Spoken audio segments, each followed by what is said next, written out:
What's going on YouTube? Kaioken came at you with X and Y Wi-Fi battle. Real quick, you can see a change in quality. That's because my boy Joey PokeMD over to record some battles for me, whenever he gets a chance.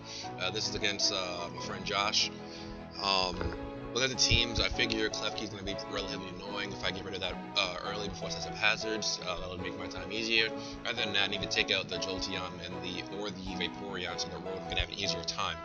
So, as I thought, he leads with Klefki. I'm gonna leave with my Diggersby, just because I think Diggersby can take out Klefki well. Can't really T-Wave. It gets Swagger, except Spikes, that's about it. So since the battle was early in the morning, I completely missed the fact that he had the balloon, so I almost ready for the Earthquake. And that's going to be sort of, hurtful for me, because I'm going to miss out on that. I see this with a foul play. It doesn't do that much. I guess it's because its initial attack stat isn't that high. I think it goes off the base attack, not what the ability and the choice band boosted up to. So I'm going to switch out into my Rotom because he can't Thunder Wave. He's going to go for the Swagger. Obviously, I get Swaggered and I get confused. Next turn, he's going to go for the Stealth Rise. He's going to go for the Spikes as I go for the Hydro Pump. And obviously, I smack myself in confusion. Because why would I do anything else? So he's going to continue setting up his next layer of Spikes. As I go for the Hydro Pump again, hoping I can, hit this Klefki relatively hard. But no, I smack myself in confusion yet again.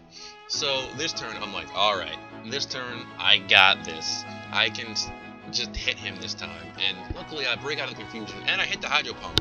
Unfortunately though, it's not quite enough to take it out. So he's gonna go for the Swagger again as I go for another Hydro Pump just because I want to take this thing out, as this thing is pretty much a nuisance right now. Like I hurt myself twice already. There's gonna be 3 times. Now my Rotom's relatively weak. This is a Scarf Rotom though, so it doesn't really need to take hits. But after that, I'm just gonna switch out to my Excadrill. I don't remember why I did this entirely. I think I wanted to rapid spin the Spikes out of there and just to try to scare the Klefki out. I figured I wouldn't really need my balloon that much because he had a Gyarados, and Gyarados outbeats this regardless. So unless I have my Sandstorm up, Excadrill is not going to be too useful. So right here, I thought he would predict me to go for the Earthquake, and so I went for the rapid spin. But he doesn't do that. He just foul plays, and I just lose my Excadrill.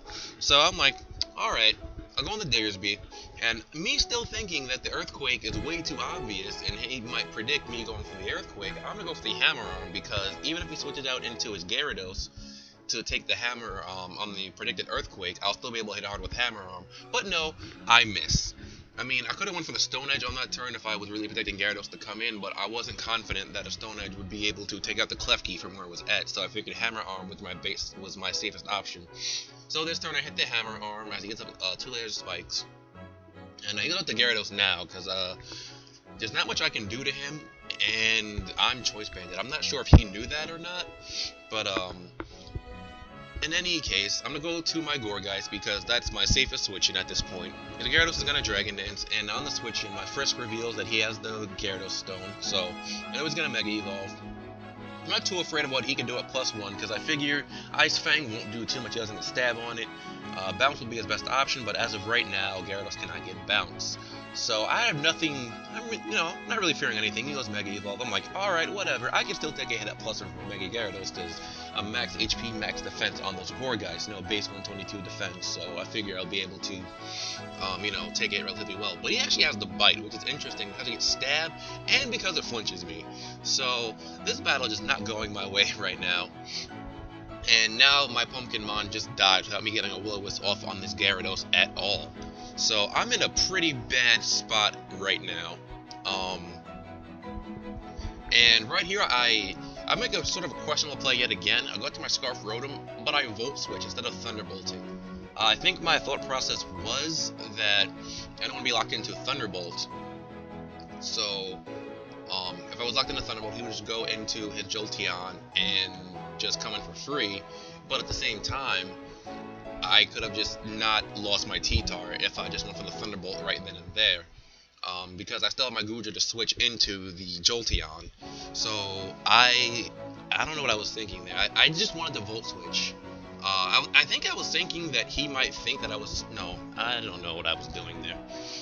Oh, I know what I was thinking. I was thinking that Volt Switch might take it out. But now that he knows I'm Scarfed, after losing my T-Tar, I'm actually going to go for the Hydro Pump, predicting the Jolteon to come in on this turn. And it works out quite nicely because the Jolteon does come in, and I managed to hit the Hydro Pump, so, you know, things are sort of going my way. And right here, it was a 50-50 chance of if he would go out to his Vaporeon or leave the Jolteon in. Honestly, the Jolteon wasn't really doing much for his team, but he still could have saved it just so I couldn't Volt Switch around, but he just leaves it in as fodder, which takes a huge burden off me for the rest of this game with my Rotom, because now Rotom can come in and Volt Switch for free on anything without worrying about it getting negated. So it goes into Vaporeon. So the best switching I have now is my Goodra with Assault Vest. This is the same team I used in my battle against Roger, so you should know if you watched the other video that I had that it's pretty much what this team is. So he's gonna go for the Skull. He's not gonna do much of anything because of the resistance and the Assault Vest. And look at that. That did pretty much nothing after the Spikes damage and the Sandstorm damage. This Yugioh also has no investment in special defense and is still taking hits really, really well. Mega Gengar only does like 20-something% to it, so I think that's pretty good. So I'm gonna go for the Thunderbolt, and it doesn't do all that much as he goes for the Ice Beam, and that's just eating it up for no reason. Assault Vest too good. Unfortunately, though, the Sandstorm is wearing down my Goodra, so I think right here I make another questionable play. Instead of going for the Dragon Pulse, I go for the Thunderbolt, thinking he would leave in the Vaporeon. I really should have went for the Dragon Pulse because I get Stab on it. Granted, even if he stayed in with the Vaporeon, it might have. Thunderbolt is stronger, but like there was no reason for me to not go for the Dragon Pulse in all honesty, because he would want to save his Vaporeon for later. So I just go for the Thunderbolt and hit the incoming Drapion. I figure it's much defensive, which is why I switched it in. And he's gonna go for a knockoff. He gets a crit here. At first I thought the crit might have mattered, but then I remembered that knockoff has base 60 power in this game, and it gets another boost if the opponent's holding an item, and then Drapion gets stab on it. So I don't think that crit mattered at all. I only had 90 defense investment on that, on my Goodra. But what is important is that he got the speed fall, the neg1 speed on his Drapion. So now that means I can come in with my Diggersby and just click Earthquake and not have to worry about him outspeeding me at all and knocking off my Choice Band or getting off a powerful hit on me.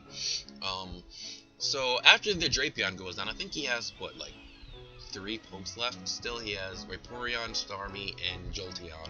No, Vaporeon, Starmie, and Gyarados. So right here, I wasn't sure if Diggersby outsped, but it does, and Earthquake can just take it out. That was about 60-ish%, and I don't know why I thought that was more before, but that's still pretty good.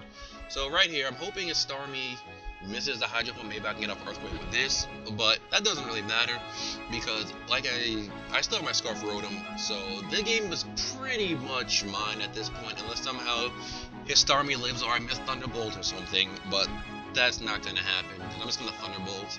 Starmie is going to get taken down, and he's just going to send in his Mega Gyarados now, and that's going to get taken out as a Thunderbolt as well. So, yeah, good game, Josh. Again, I'd like to thank my boy Joey for recording this for me, and I'll have more battles up soon. Some of them are going to be screen recorded, some of them might be camera recording in case I can't get someone to record for me, as well as having up some more Digimon World 2. So, as usual, you guys know the deal. Like, comment, subscribe, and good jazz. This is Kaioken. I'll catch you next time. Later.